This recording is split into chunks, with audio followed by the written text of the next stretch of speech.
Hello दोस्तों, महात्मा गांधी की शहादत।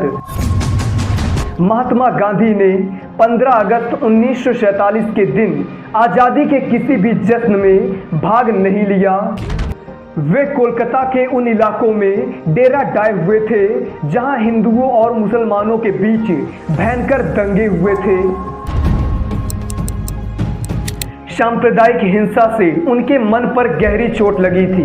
यह देखकर उनका दिल टूट चुका था कि अहिंसा और सत्याग्रह के जिन सिद्धांतों के लिए वे आजीवन समर्पित भाव से काम करते रहे, वही सिद्धांत इस कठिन घड़ी में लोगों को एक सूत्र में पिरो सकने में नाकामयाब हो गए थे। गांधी जी ने हिंदुओं और मुसलमानों से जोर देकर कहा कि वे हिंसा का रास्ता छोड़ दें। कोलकाता में गांधी जी की मौजूदगी से हालात बड़ी हद तक सुधर चुके थे और आज़ादी का जश्न लोगों ने सांप्रदायिक सद्भाव के जज्बे से मनाया। लोग सड़कों पर पूरी खुशी के साथ नाच रहे थे।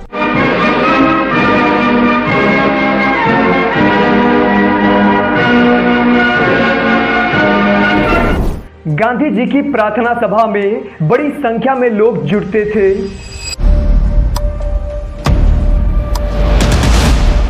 बहरहाल यह स्थिति ज्यादा दिनों तक कायम नहीं रही।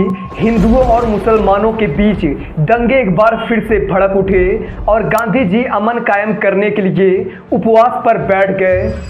दिल्ली में भी बड़े पैमाने पर हिंसा हुई थी।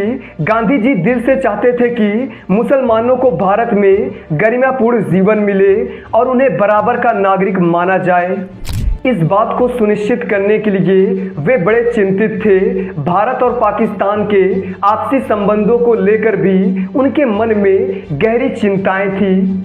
उन्हें लग रहा था कि भारत की सरकार पाकिस्तान के प्रति अपने फाइनेंशियल कमिटमेंट्स को पूरा नहीं कर रही है। इस बात से वे नाखुश थे। इन सारी बातों को सोचकर उन्होंने 1948 के जनवरी में एक बार फिर से उपवास रखना शुरू किया। यह उनका अंतिम उपवास साबित हुआ। कोलकाता ही की तरह दिल्ली में भी उनके उपवास का जादू असर हुआ। सांप्रदायिक तनाव और हिंसा में कमी हुई।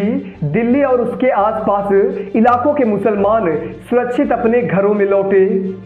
भारत की सरकार पाकिस्तान को उसका दे चुकाने पर राजी हो गई। बहरहाल गांधी जी के कामों से हर कोई खुश नहीं था। हिंदू और मुसलमान दोनों ही समुदाय के अतिवादी अपनी स्थिति के लिए गांधी जी पर दोष मढ़ रहे थे।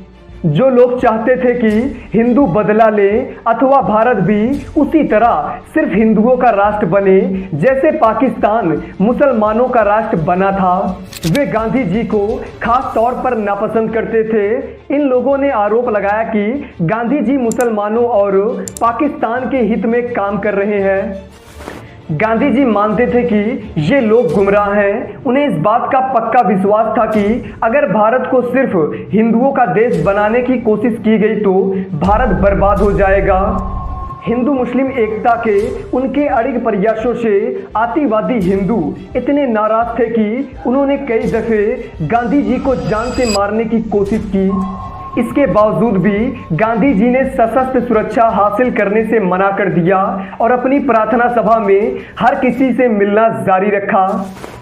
आखिरकार 30 जनवरी 1948 के दिन ऐसा ही एक हिंदू अतिवादी नाथूराम विनायक गोडसे गांधी जी की संध्याकालीन प्रार्थना के समय उनकी तरफ चलता हुआ उनके नजदीक पहुंच गया। उसने गांधी जी पर 3 गोलियां चलाई। महात्मा गांधी की मृत्यु से पूरा देश सन्न रह गया।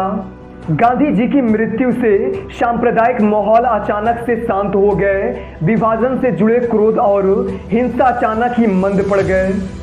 भारत सरकार ने सांप्रदायिक हिंसा फैलाने वाले संगठनों की मुश्कें कस दी। राष्ट्रीय स्वयंसेवक संघ जैसे संगठनों को कुछ दिनों तक प्रतिबंधित कर दिया गया।